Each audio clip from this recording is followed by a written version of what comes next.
dan pelanggan kecil di wilayah Sumatera Selatan, setelah acara hari ini dapat terwujud dan membawa manfaat untuk kita semua.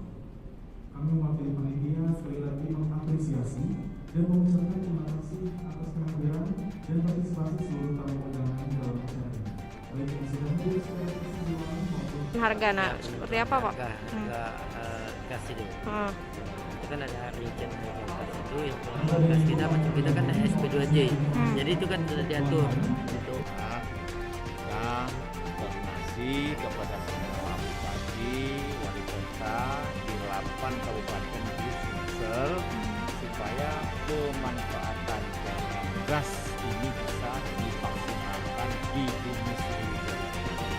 Karena yang ini adalah lumbung energi, ya kan? Hak dong untuk bisa memanfaatkan gas bumi yang ada di Sriwijaya ini lebih utama. Ya kan gitu kan, apalagi nanti bisa ada gas yang dari mau ke Singapura mau di stop kan bisa digunakan ke sini.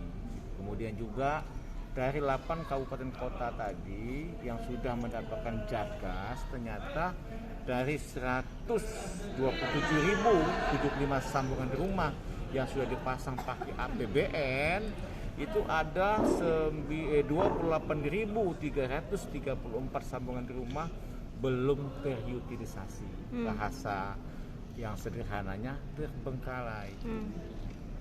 Berarti kan kalau 28.000 ke 90 atau ke 127.000 itu kan hampir 30% kan, atau 20% lah gitu. Nah ini disayangkan karena ini uang APBN.